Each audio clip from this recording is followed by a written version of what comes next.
All right, welcome back for part 2 of lesson 1.3. Here we're talking about what do we do if something has one solution, no solution, or infinitely many solutions.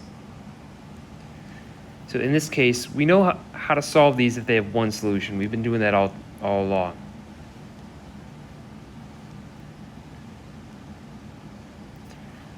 But if I were to solve this problem here, like the one that we saw at the end of part 1, I get 4x plus 10 equals 4x plus 6. I subtract the 4x to combine my variable terms, and I get 10, because these reduce to nothing, equals 6. But that is false. So let's take a quick look at lesson 1.1 again, our original definitions. A solution is the value of the given variable, the number that I can plug in for the variable, that would make that equation or that statement true. But because those variables cancel out, it doesn't matter what number I plug into those variables, they're going to keep canceling out. They're going to keep reducing to nothing. So because I've reduced my variables, I have no variables, I can't plug in anything to make that true. No matter what I plug in, it's always going to be false. So because I got a false statement every single time, I have no solution. It doesn't matter what I plug in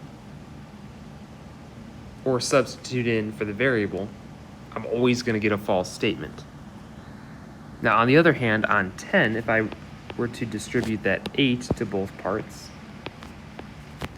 I get 16f plus 24 equals 16f plus 24. Well, yeah, 16f plus 24 always equals 16f plus 24. But let's go ahead and simplify this.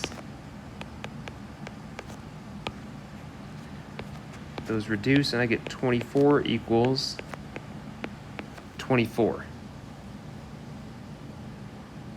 And if I want to reduce that even farther, I could subtract 24 from both sides and say 0 equals 0.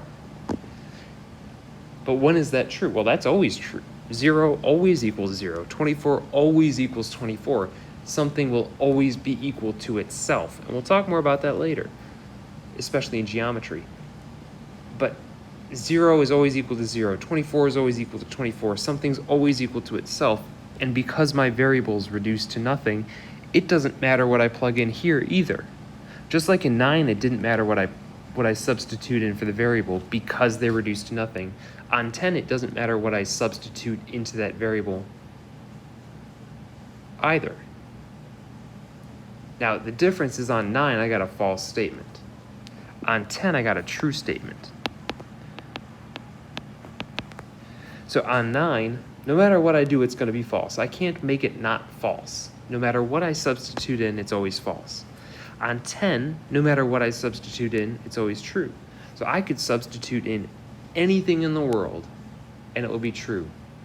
So my solutions, the things that I could substitute in that would make that a true statement, I could substitute in anything in the world, any number that I choose. So I'm going to have infinitely many solutions.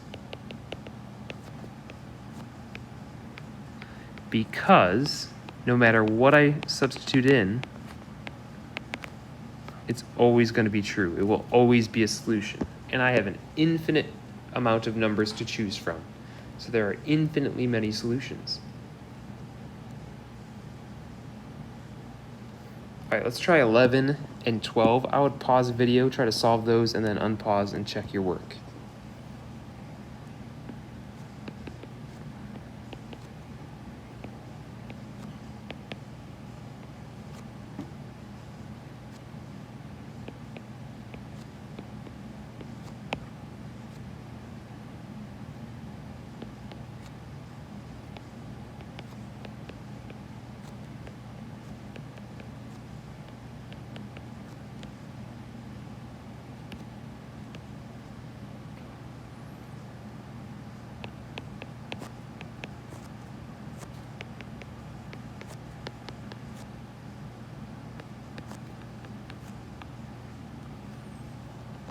All right, now 11 and 12 can seem a little bit confusing, especially when you just did a no solution and an infinitely many solutions problem.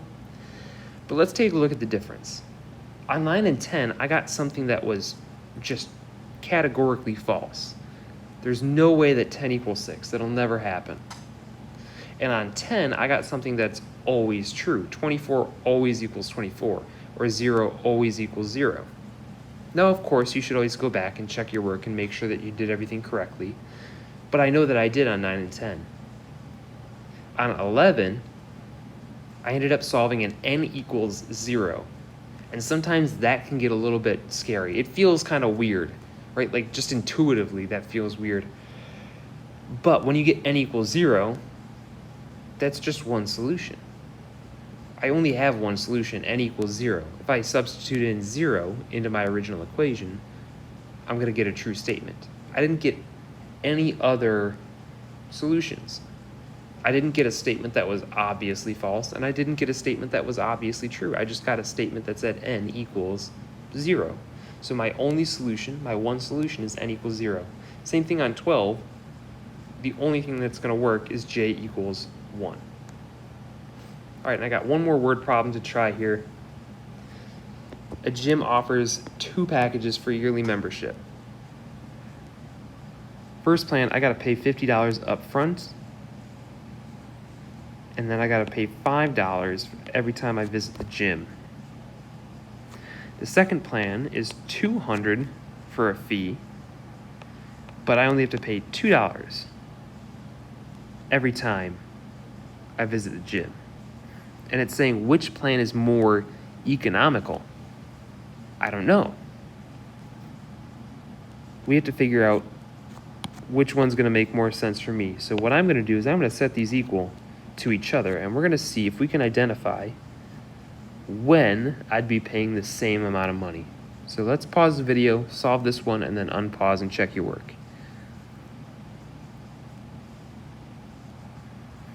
All right, just a quick reminder, now that you've solved this, G is the number of gym visits.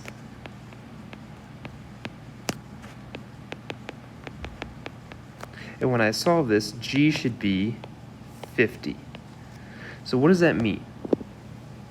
It means that if I go to the gym 50 times in a year, so what, once every week, approximately. If I go 50 times in a year, if I go every Saturday, then these plans are about equal, right? I set these two plans equal to each other, and I said they're equal when I go 50 times in a year. But what if I start going more often? If I start going more often, like if I go 51 times, well, let's see what happens. If I were to go 51 times, which one's going to be cheaper? And if I were to simplify this, I would get a cost of $302 there,